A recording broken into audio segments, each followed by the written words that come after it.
It's wonderful to have the chance today to enter into this Invited series. And as we do so, we're looking at Jesus' resurrection appearances. We all know, the Easter story. He came back from the dead. But what did he do when he was back? And that's what we're going to be looking at, and all that he invites us into in the new life that we find through our resurrected Lord. And today we're talking about what it means to be invited to be known.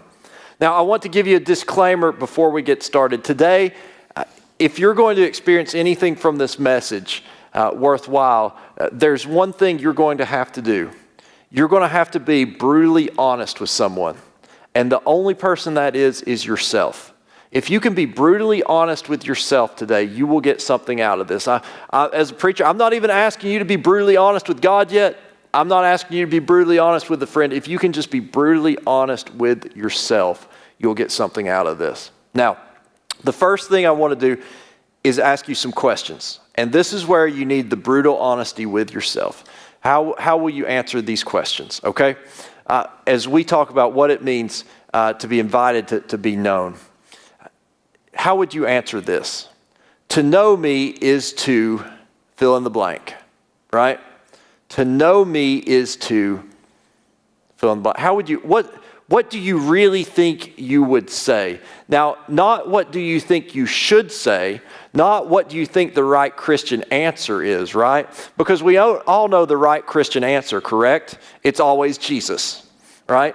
That's what we're taught in Sunday school. It's like, hey, what has a bushy tail and collects acorns? Jesus! Jesus! Well, not unless you named your squirrel Jesus, right?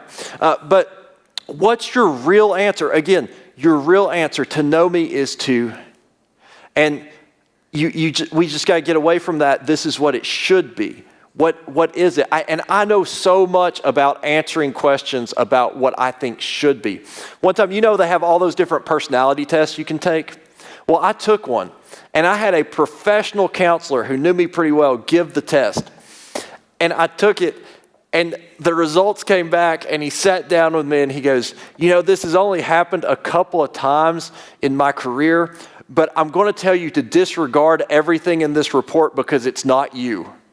And I was like, well, what am I paying you for, man? Like, this big old test, it's not me. He said, no, it's not you. He's like, I know you too well. This isn't you.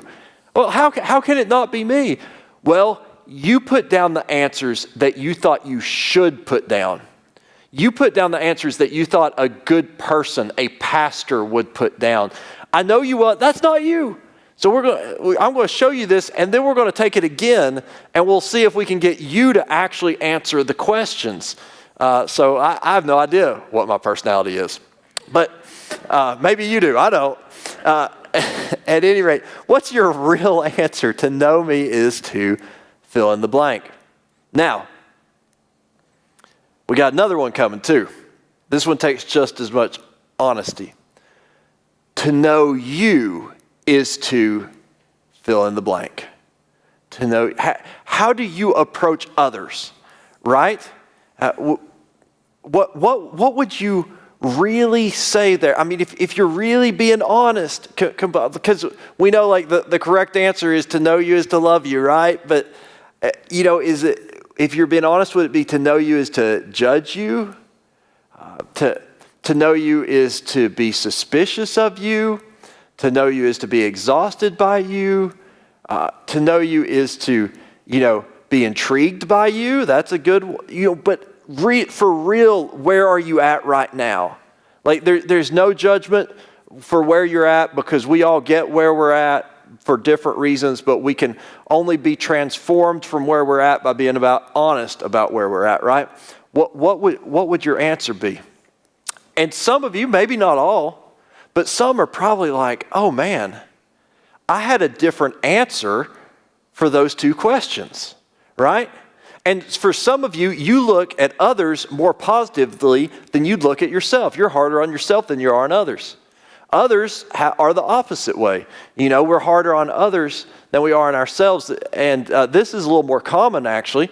And there's a good reason for that. And it was articulated famously a few years back by the the leadership author, Stephen Covey. And he says this: we judge ourselves by our intentions and others by their actions, right? We do that a lot. Like, a lot of times, I'm like, well, I tried to cheer them up by saying something funny. Now, it came across as sarcastic and mean-spirited, but they should know I was trying to cheer them up, right? They should get that. We judge ourselves by our intentions, but others by our actions sometimes. And so we have this disconnect that goes on in how we look at the world. Or sometimes we judge others more harshly because we've been hurt before, and we're trying to shield ourselves from that. In fact, how we sometimes shield ourselves from our past hurts has a lot to do with how we look at ourselves and how we look at others, and if we're really able to be known, or if we're too scared to really look inside and allow someone else to do the same. And here's what happens when we get in that situation. We can easily fall prey to this disease that just kind of sucks the hope and the joy out of life. And it's a disease called cynicism, right? Have you known people who are just cynical? Cynical people that they're never surprised, or they never act surprised when something goes wrong, because they've never allowed themselves to hope that it could go well, because if they hoped, they might be disappointed again, and they've been too disappointed in the past. And they want you to think they're realists who just, are honest about how the world is, but really they're very sensitive people who aren't tough, like they'd like you to think, and they've just been so hurt by the past that they've put up this incredible defense mechanism called cynicism, that they're trying to keep themselves from ever being hurt again in the future. And all they're actually doing is ensuring that the future will continue to hurt, right? And this happens to us sometimes when we're young. We're kind of idealistic. And I've known cynics who were teenagers. But for most of us, we keep that idealism. Teens and 20s, yeah, we got some sarcasm in our teens, but we're not really cynical. We just enjoy being sarcastic, particularly because of how our parents react to it, right? So, you get into your 20s, you're still idealistic, and then life happens, right? And you see the kind of power plays that go on in your work environment, and you have friends that get married and then they get divorced, and you have friends who overdose, and you see stuff happening, and life begins to hurt sometimes. And sometimes our careers and our families and all that doesn't go the way we think it should, and we bear some pretty deep hurts. And then something happens as you continue to grow. You kind of have two pathways you can take when those hurts hit you. You've got this one pathway called realism, which is like, hey, this does hurt, but guess what? There's good news too. And as Christians, we think being a realist, we think reality is actually better than anything we ever could have predicted. If you're really, we think that. But then you can also take this pathway called cynicism that just sucks the joy and the hope out of life.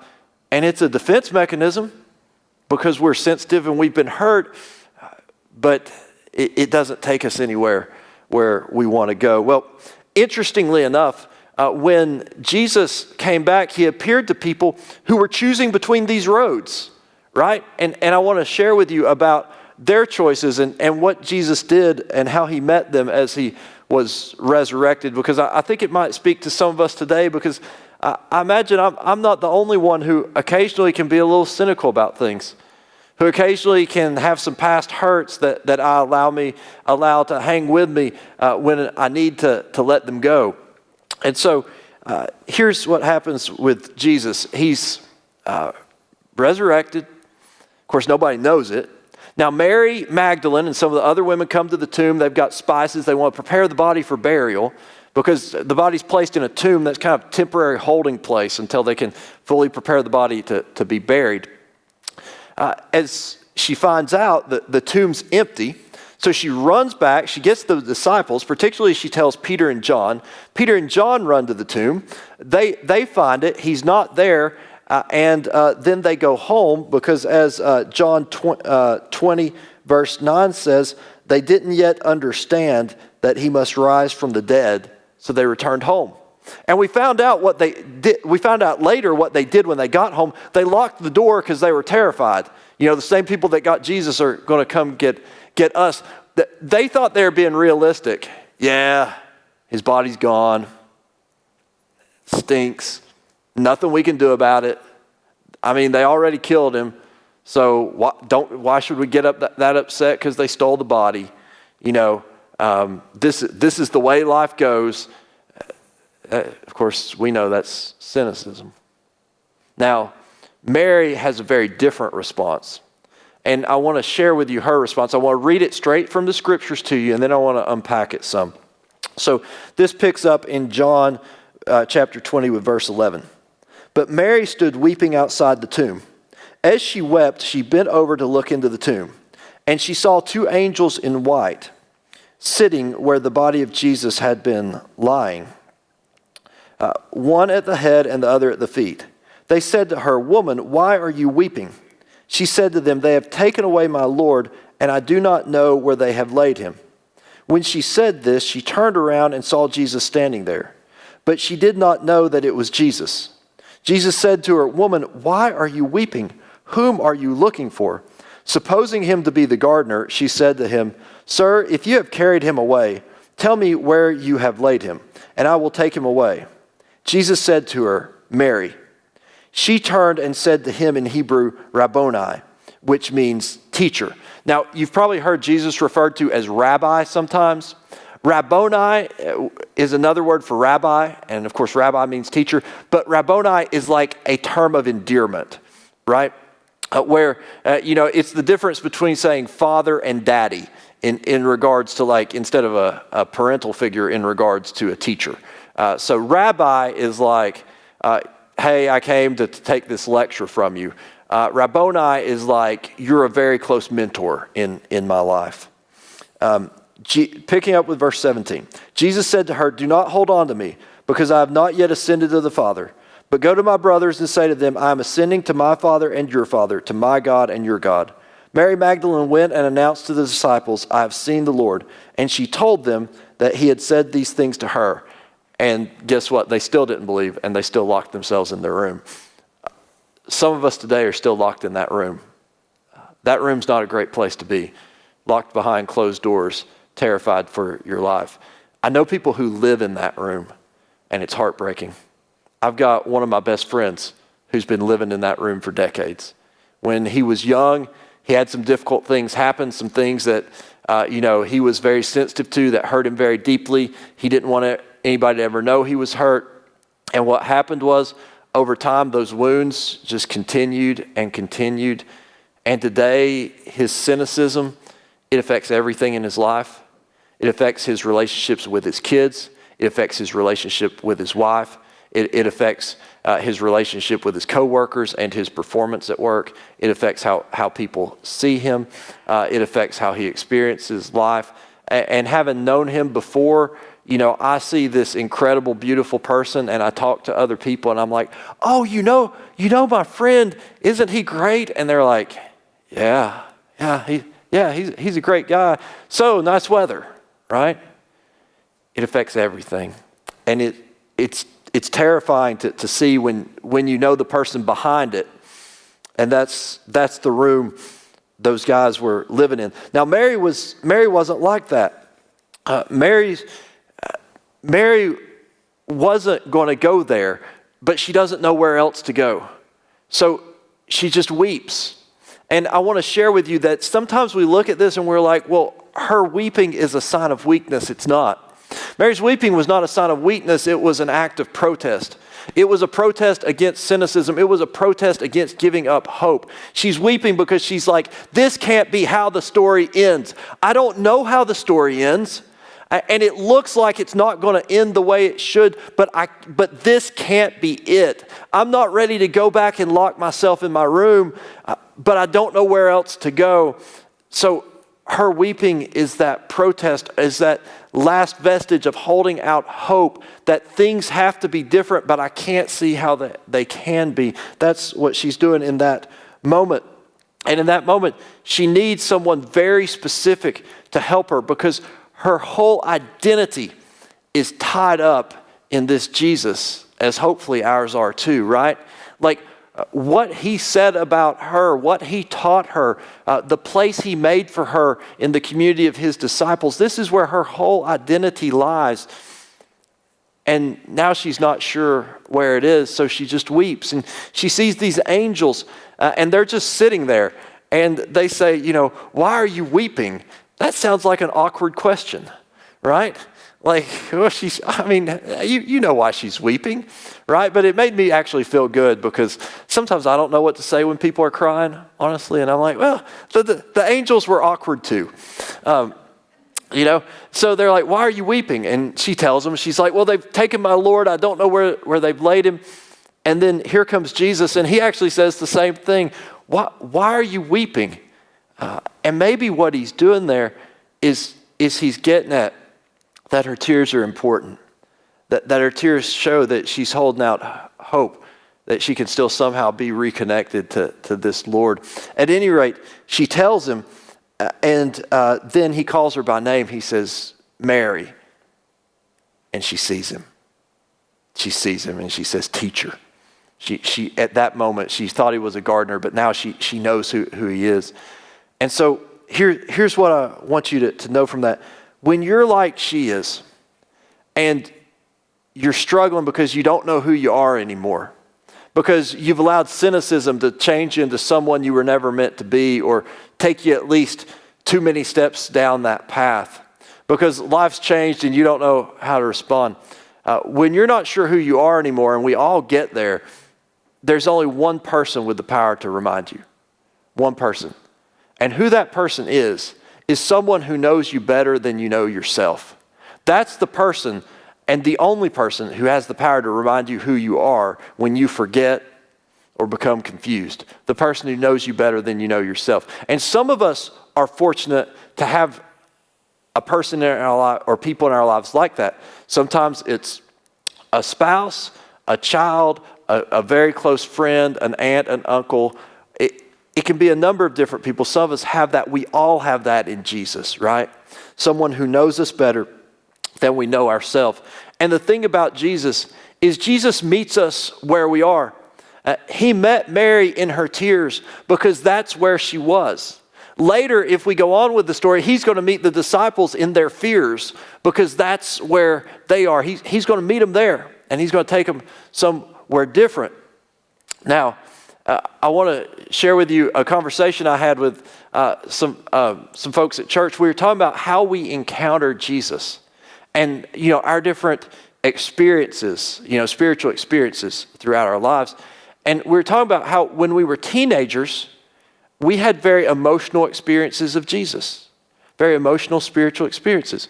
You know why I think that I and many of us had emotional experiences of Jesus when we were teenagers? Because we were emotional, right? We were emotional teenagers. So guess where Jesus met us? In our emotions. As I became a young adult and went on to college and studies, I became more focused on intellectual stuff. And you know where Jesus met me in those years? In my intellect and in my studies and in my thinkings about philosophy. Now I'm at a stage in life where I am smack dab in the middle of my professional journey and of my parenting journey, where we've got 3 kids, they're all in school and they're all going all over the place. And so, you know what? I'm busy and I'm stressed a lot. And I've given up on the idea of a religion, of a spirituality that is suddenly going to make me not busy and not stressed, right? I can suddenly become not busy and not stressed real quick. All I have to do is renege on every responsibility I have and let down the people who I care the most about, right? I won't be busy or stressed. I'll just be miserable. But now, I'm not saying that sometimes Jesus doesn't tell us to slow down. And I'm not saying that sometimes Jesus doesn't help us see things from a bigger perspective so that we stress less. But there are times when life's busy, and there are times when life's stressful. And what I've found is Jesus will meet you in that. Jesus will meet you there. And then there will be a time later in my life, towards the end of my life, when the primary goal of that time, that season of life, will be to remember everything that's happened and to make sense of it and to find the meaning of it all and then to share that with those I care the most about. And at that time in life, Jesus will meet me in my memories. So I don't know where you are today, but I'd invite you wherever you are to look for Jesus within that and to invite Jesus within that. And if you struggle, like some of us do, like my friend does, that you have these wounds that you've ignored for so long that they've turned you into a cynic, I'd invite you to hear that question from the angels. Why are you weeping? Maybe that's where you are. Maybe you need them to say, why are you cynical? And maybe it's time to take out that wound and just kind of pretend you're having an out-of-body experience, right? And just take it out and don't give it the power to hurt you, but just take it out and like look at it and examine it and become intrigued by it and think about, where did this come from? How is this affecting me? And just kind of consider it. And then maybe it's time to allow Jesus to see it. Or maybe you consider it enough. And this is my prayer for my good friend that I told you about. I pray that some days he just takes that past hurt out, and I pray he just considers it. And then I pray he starts weeping over it, because I don't think he's ever wept over it. I don't think he's ever done what Mary did and protested it, done what Mary did with her tears and refused to give up hope. I don't think he's ever done that. I just want him to weep over it, because I think after he weeps over it, when he dries his tears, they might have cleansed his eyes to be able to see Jesus again. I think that might be the case, because Jesus, when we see him, he doesn't take away all that hurt, but he transforms it. And he transforms our cynicism into a different philosophy. It's called the philosophy of hope. And while cynicism is the philosophy of the fearful, hope is the philosophy of the faithful. And you might hear that, and you might think, oh, that sounds nice. I'm just not real faithful. I know people who look faithful. My grandmother, right? Like, isn't it amazing? Like, anybody, you're like, who's the greatest Christian you know? My grandmother. You know, I don't know what it is about grandmothers, but somehow like they're all gonna like come out with mansions in glory while the rest of us live in little cottages. But regardless,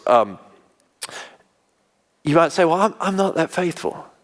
Well, here's the deal. There's only one. The scriptures tell us there's only one person who is actually truly completely faithful. That's Jesus. This is his philosophy, right? You might be like, well, that's not the one I'd come up with. Doesn't matter, it's his. And so the question is it right? And would you like to adopt his philosophy?